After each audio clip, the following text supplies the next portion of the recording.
Early morning on the 26th of July 2016, police would storm the Tsukui Lily Garden care home in Sigamihara. They had just received a frantic phone call from one of the employees within the facility claiming to have seen a tall blonde man walking around wielding a bloody knife. They would soon discover one of the most horrific massacres yet. This is the case of Satoshi Uematsu.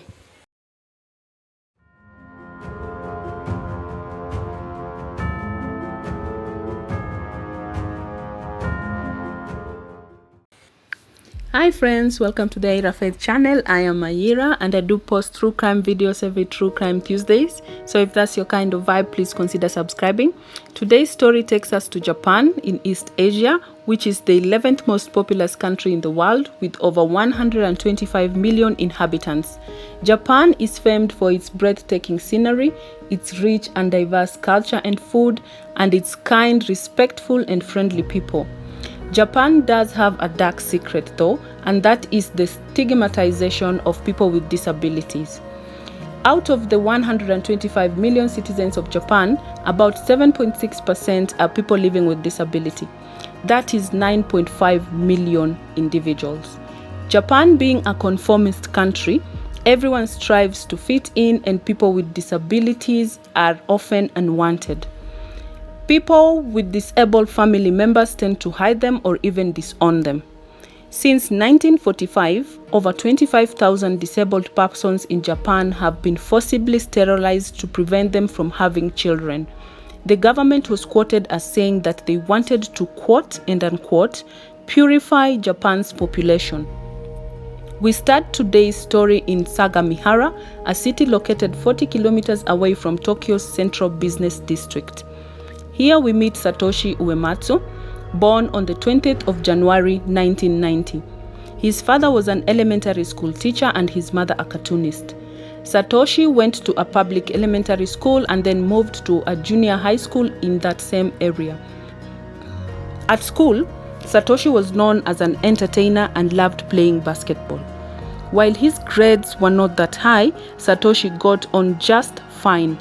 But it was when he was in high school that he started showing signs of dangerous behavior. He started shoplifting, drinking, and destroying property. In 2007, he pushed over a disabled person for getting in his way at school. Later, he went to university to study education with the aim of becoming an elementary school teacher just like his father. It was around this time that his parents moved from their family home in Sigamihara to a condo in Tokyo, leaving the house to Satoshi alone. Although their motive to move wasn't clear, it was speculated that many arguments broke out between Satoshi and his parents, leading to a rift in the family. One of the causes of the arguments was Satoshi's tattoo, which covered most of his back.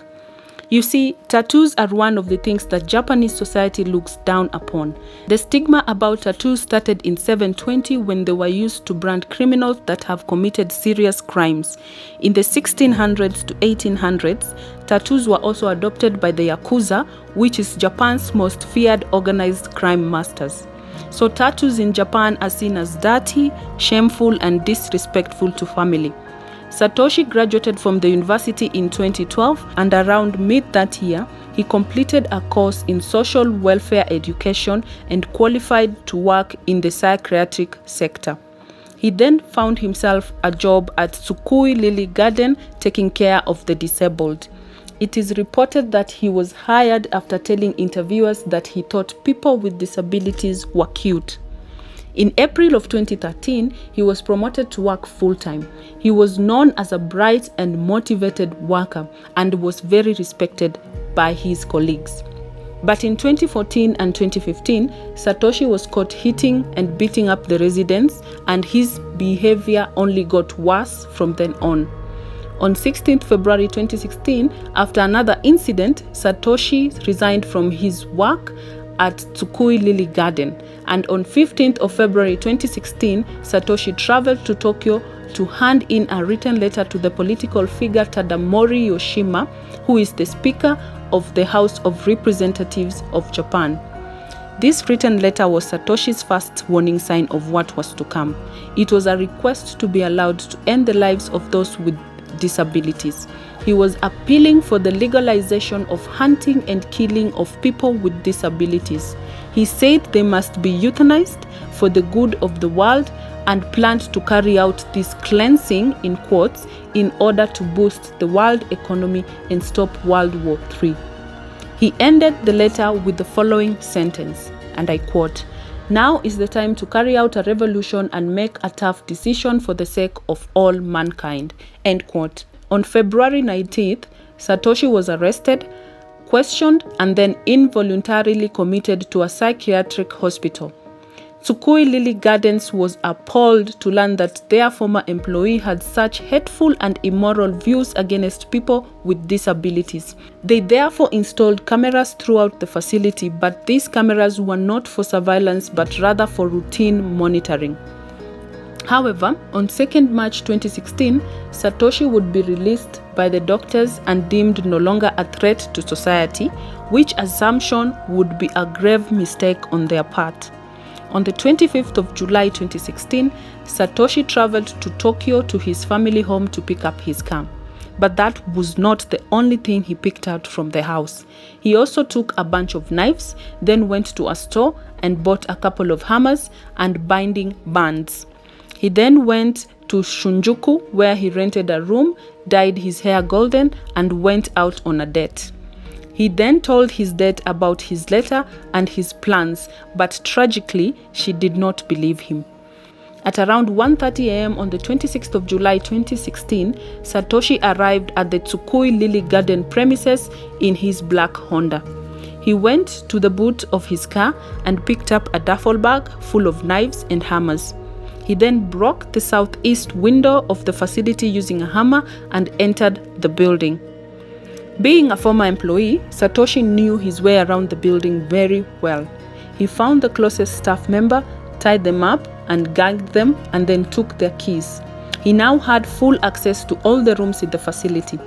Satoshi made his way from the southeast corner of the building all the way to the west side, going from room to room, stabbing the disabled patients in their beds.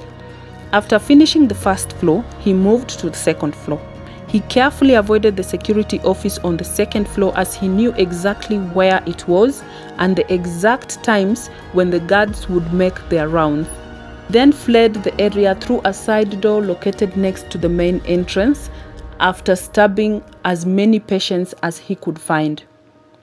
He was captured on security cameras again at 2:50 a.m. going back to his car.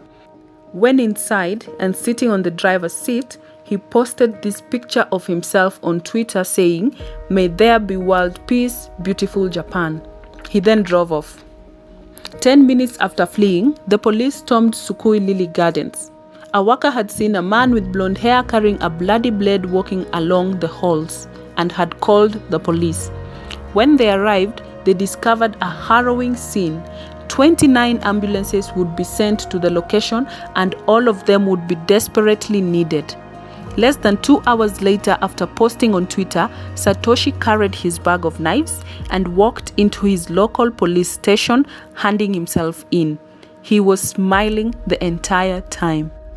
Police found his car in the morning with blood stains on the steering wheel and on towels and plastic bags on the passenger seat. Back at Tsukui Lily Gardens, the devastation would continue to unfold. Relatives would rush to find out the welfare of their family members. This information wasn't easily forthcoming, and even those that found out that their relatives were alive but injured would wait days to find out how badly they were injured. A total of 19 people were killed and 26 injured, 13 of them severely. Satoshi was branded as the worst criminal in post-war Japan, and his crimes at Tsukui Lily Gardens called Sigamihara Massacre. The next day, he was escorted under high security to the prosecutor's office, and the police tried to use a tinted van to conceal his identity, but he could be seen smiling inside. Raiding his family home, the police would be told by neighbors that Satoshi was always kind and friendly and that they did not expect him to commit such a horrible crime. A second investigation soon began, and this was to look into the vigilance of the police and the psychiatrists who knew about Satoshi's letter and mental state before these murders.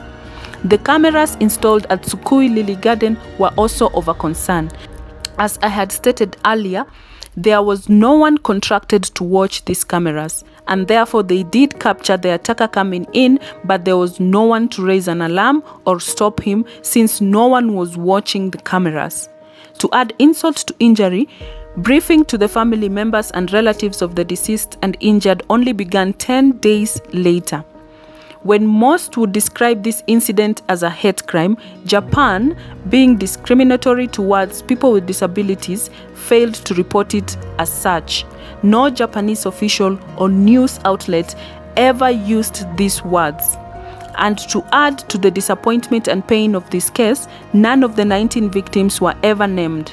Their identities were completely hidden, and this was not out of respect for the deceased, but it was because the relatives of the deceased did not want anyone to know that their family members were disabled. On the 20th of February 2017, Satoshi was found mentally competent to stand trial. His lawyers planned to argue that he was mentally incompetent at the time of the crime due to his use of marijuana. On the 8th of January 2020, Satoshi pleaded not guilty. He showed no remorse for the stabbings, but said that he was sorry for the family members of the disabled people that he had killed. He then proceeded to bite off a part of his finger as an apology to the family members of his victims. After this, however, he continued to insist that there was no point in disabled people living.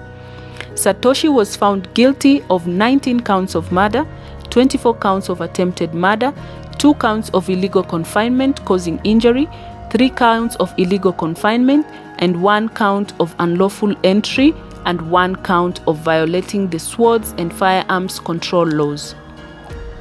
On the 16th of March 2010, Satoshi was sentenced to death by the Yokohama District Court. In April of 2022, 2 years after his sentencing, Uematsu Satoshi appealed for a retrial of his case, and the petition is still pending at the court as of the date of recording this video.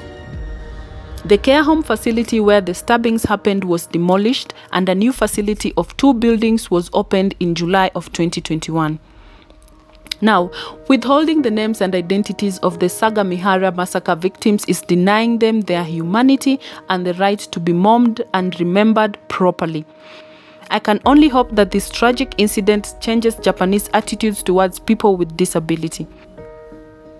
With the Paralympic Games having been held in Tokyo in 2020, I hope that this is a show of a genuine step towards eradicating the stigma towards people living with disabilities in Japan.